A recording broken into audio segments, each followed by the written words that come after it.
Shashvatam Bhudaram Devam Sarvabhagishwareshwaram. Shashvatam, he is eternal. We have seen that. Bhudaram, he is the supporter. He is the support of this earth.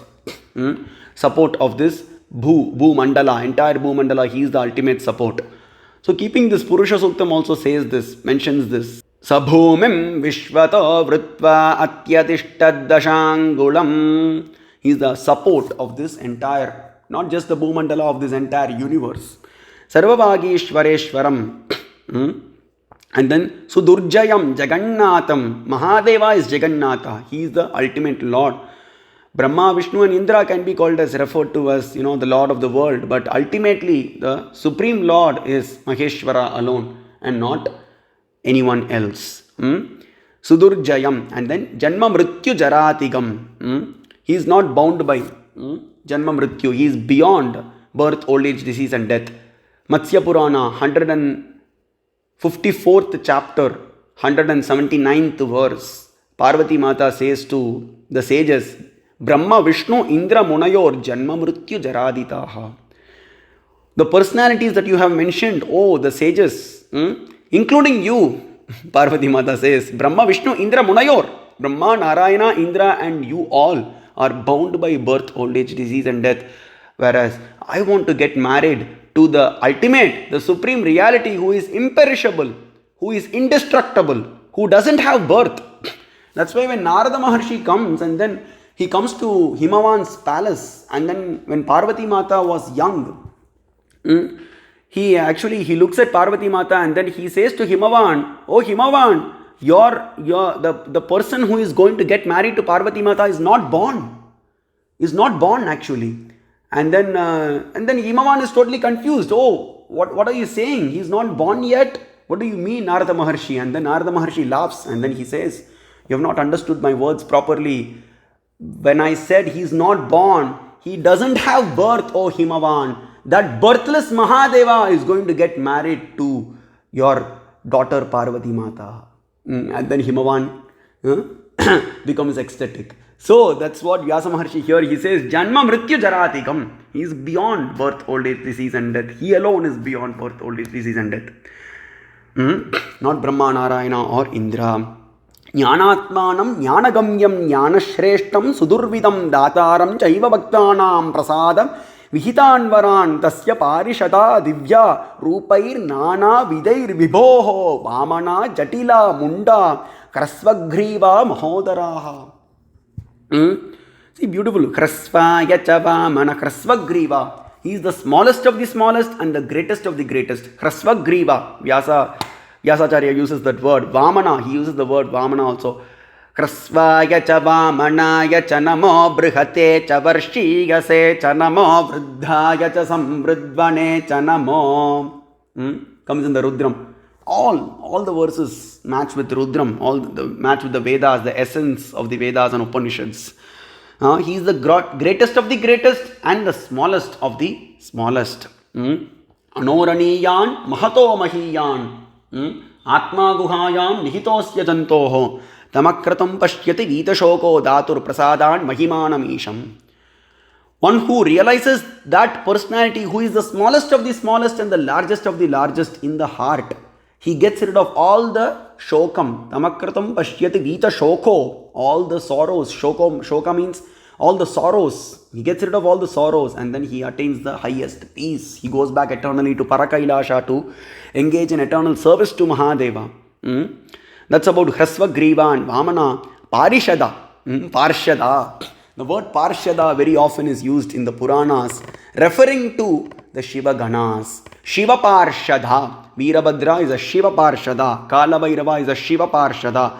Kartikeya, Ganapati, Nandi, Bringi, Mahakala, Renukacharya, Srikantaradhya, everybody are Shiva Parshadas. The devotees of Lord Shiva. Parshada itself refers to, the Shiva Bhaktas only. That's what Vyasacharya also uses the word Parshada. Jnanatmanam, he is the abode of all knowledge. Ishanak Sarva Vidyanam, the Vedas. He is the abode of all knowledge. Everything, all the knowledge comes from him only. Satyam Jnanam Anantam Brahma, Taittiriya Upanishad.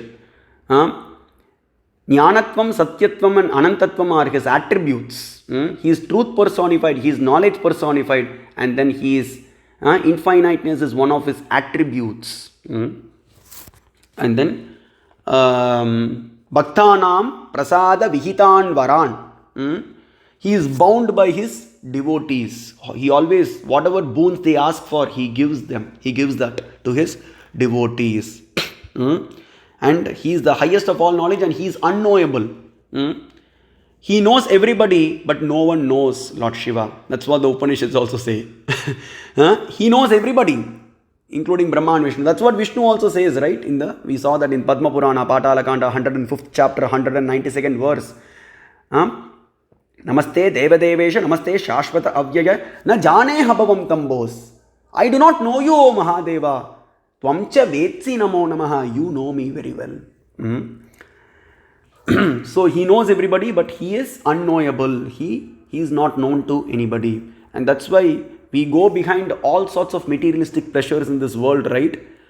This reminds me of Panchabrahma Upanishad. Finally, the Panchabrahma Upanishad ends by saying, just by knowing that one personality, everything becomes known. We go behind various things in this world. We try to know different things, go behind different pleasures, name, fame, wealth, knowledge, sex, power, everything. But the Upanishads say, just by knowing that one personality, everything, you come to know about everything in the entire universe. Who is that personality? Mahadeva. Samba Shiva, just by knowing Samba Shiva, just by engaging in bhakti to Mahadeva, unflinching devotion to Mahadeva alone, one gets to know about everything.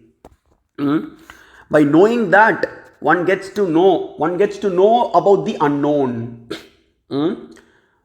That's what the Upanishad says. Idrishaik sa Mahadevah pujyamano maheshwaraha sa shivastata tejasvi prasadadhyati tegrataha tasmin ghore sada partha samgrame romaharshane drauni karna kripair guptam maheshvasaih praharibihi kastam senam tada partha manasapi pradarshayet rite devan maheshvasat Bahurupan Maheshwara. This is very interesting. He goes on to say, who else, oh Arjuna, apart from Maheshwara, the foremost of bowmen. No one can defeat Mahadeva in archery. In the fight, no one in a war, no one can defeat Maheshwara. Who else apart from Maheshwara could have vanquished Karna, Drona, Ashwatthama, Kripa, Bhishma, etc. Who else apart from Mahadeva who could have vanquished these people? O Partha, by just saying this, my hairs stand on end, O Arjuna. So whenever you experience something very divine or very unique, your hairs will stand on end. Not sure whether you guys have noticed. And that's why here Vyasa says, Roma Harshana, when saying these things, when just reciting these things, my hairs, it makes my hairs stand on end, oh Arjuna. And then keeping this in mind, the very first verse of Rudram itself says, Namaste Rudramanyava Uto Tayishave Namaha Namaste Astudanvane Bahubhyam Utate Namaha. Oh Maheshwara, obeisances, pranams to your bow in your hand, pranams to your hands, pranams to your quivers, arrows, and pranams to the dhanva, that is the bow in your hands. So to everything, and pranams to you, O Maheshwara. Because no one can withstand Maheshwara. Beautiful meditation is there. Skanda, our dear Kartikeya, has written an entire commentary on Rudram, which is present in the Shiva Ragasya Itihasam. So we'll be seeing one of the verses. I just remembered that. And then Vyasacharya goes on. Statum utsahate kaschin natasmin nagratak stithe nahi bhutam samam tena trishulokeshu vidyate. No one can withstand him. There is no one that is equal to him in this entire universe. Nahi bhutam samam. There is no one samam that is equal. There is no one that is equal to him in the entire universe. Oh Arjuna. Vyasa says that. None can stand before Maheshwara in a war. And that's why there are many places, all the warriors, including the Pandavas and Kauravas, they worship Lord Shiva. Very. Speaking of this,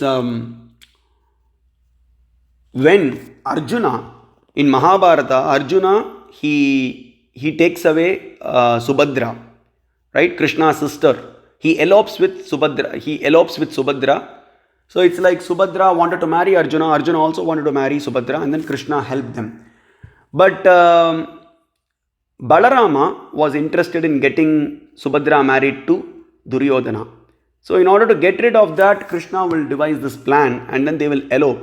And all the Dwaraka-vasis, including Balarama and everybody, Satyaki, everybody, will actually try to attack.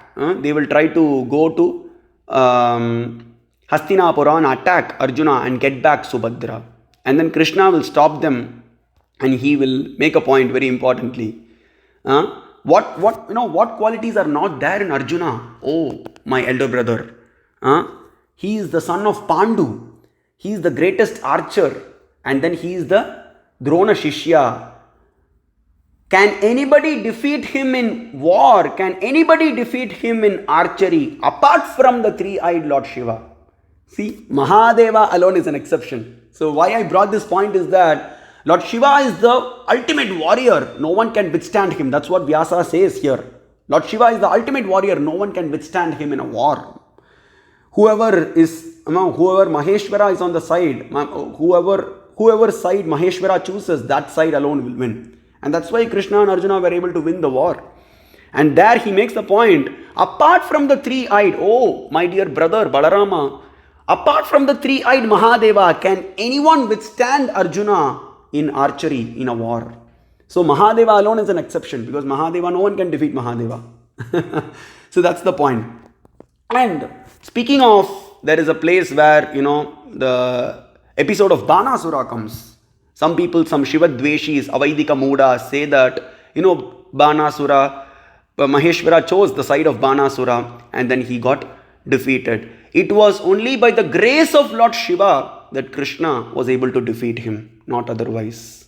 And that also we have seen in that previous episode of Drona Paruvam, last week, 2 weeks back we saw, where he says, Apivai samaram gatva bhavishyasi mamadikaha. Oh Narayana, oh child, my dear Vishnu, even if you have to battle with me, you will defeat me, you will win me. He says that in Mahabharatam 201st chapter Drona Parvam, that is brought out by Vyasa, and he shares that to Ashwatthama. Again it comes in the Harivamsha Purana, 2nd canto, 74th chapter. Again there, Mahadeva says to Krishna, even if you have to battle with me, you will win over me. So it's only by the grace of Lord Shiva. It is just like a father giving a boon to a child. When the child and the father are playing together, the father actually gives a chance for the child to defeat him. Does that mean the child is actually superior to the father? No. So we have to understand that properly. Namah Shivaya. So that's where it says, Apivai samaram gatva. So nahi bhutam samam tena trishu lokeshu vidyate. There is no being in the entire universe that can equal to him. And that's what also is told by Krishna. Apart from the three-eyed Mahadeva, who can defeat Arjuna in the war? You just remember that. So Gandenapi hi samgrame tasya kuddasya shatravaha visamnya. I think someone, Shivoham, can you go on mute? Yeah, thank you, please. Gandenapi hi samgrame tasya kuddasya shatravaha visamnya hata bhuyishta vepanti cha patanti cha tasmai namastu kurvanto devas tishtanti vaidivi ye chanye manava loke ye cha swarga jitonaraha ye bhakta varadam devam shivam rudram umapatim ananya bhavena sada sarvesham samupasate. Now just by Mahadev, just if someone knows that Mahadeva has come to the battle, they will tremble in fear. They cannot withstand Mahadeva, even if they are large in number. I think. Shivoham, can you go on mute? Yeah, please don't unmute yourself. Yeah. I think. Yeah. Please don't unmute, sir. So, yeah, just by, experiencing Mahadeva in the battle, people will tremble. The warriors will tremble even if they are large in numbers. So, for this reason, if they want to, even if the Devatas want to go for a war, they worship Lord Shiva, oh Arjuna. Vyasacharya says that. And then Manava Loke, anybody, even the Devatas, everybody. Even Krishna, when he wanted to get the Parijata Mala, he worshipped Lord Shiva. Very beautiful stuti is present in the Harivamsha Purana, 2nd canto, 74th chapter. Narayana worships Lord Shiva. Rama worships Mahadeva. Rama, in order to cross the ocean, he worshipped Lord Shiva, which is present in the Padma Purana, Patala Kanda, 116th chapter. Everywhere he worships Lord Shiva. To cross the ocean, he worships Lord Shiva. After defeating Ravana, he worships Mahadeva. And then when in Ayodhya, when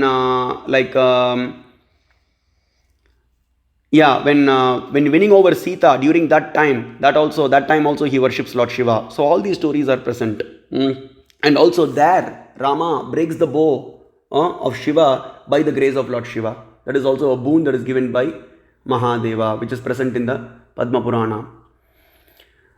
So Rudram Ye Bhakta Varadam Devam Shivam Rudram Umapatim. Very, very unique words. Shivam Rudram Umapatim.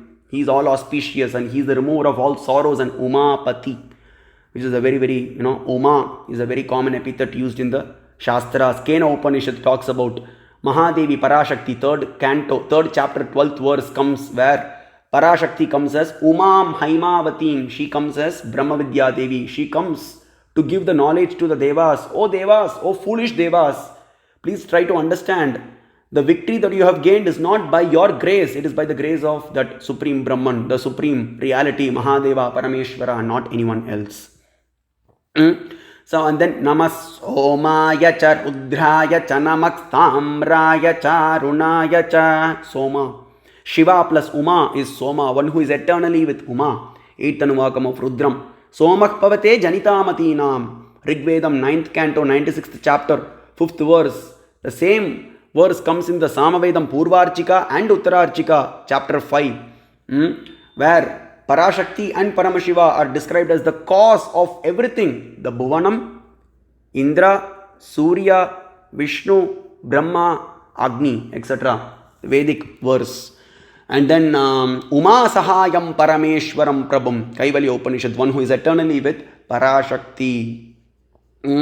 Namo Hiranyabhagave Hiranyavarnaya Hiranyarupaya Hiranyapatayembika Patayap Umapataye Pashupataye Namo Namaha. Umapati, he is the Lord of Uma. Ananya Bhavena Sada Sarvesham Samupasate. Ihaloke Sukam Prapya Te Yanti Paramam Gatim Namaskurushva Kaunteya Tasmai Shantaya Vaisada. Whatever you want to get, Ihaloka Sukam, whatever pleasures you want to get in this world, and also you want moksha, everything, paragati, the feet of Lord Shiva, both are granted by Mahadeva alone and not anyone else. The Chandrasekhara Ashtakam also ends by saying, whatever pleasures you want, material pleasures, that also is granted by Lord Shiva, and ultimately the moksha is also granted by Lord Shiva alone. But one should aspire. Initially, worshipping Lord Shiva with desires is fine, but sakama should become nishkama. In course of time, the desire should go away, because whichever you aspire for, whichever you try to go behind, everything is temporary. Mahadeva alone is eternal. And then Namaskurushva Kaunteya Tasmai Shantaya Vaisada. One can attain the highest state, highest parashanti by surrendering to, O Kaunteya, O son of Kunti, one can attain the highest peace by surrendering to Lord Shiva alone, Shantaya. So that's why the Achamanam in the Shrauta Shaiva Shiva Vishishtadvaita Sampradaya goes like this. Namah Shambhave cha swaha, Namah Shamkaraya cha swaha, Namah Shantaya swaha. Shantaya means he is the giver of ultimate peace. Shanti is also one of the names that is used for Lord Shiva very often in the Shastras. We end with by saying Om Shanti Shanti Shanti. He is the giver of ultimate peace.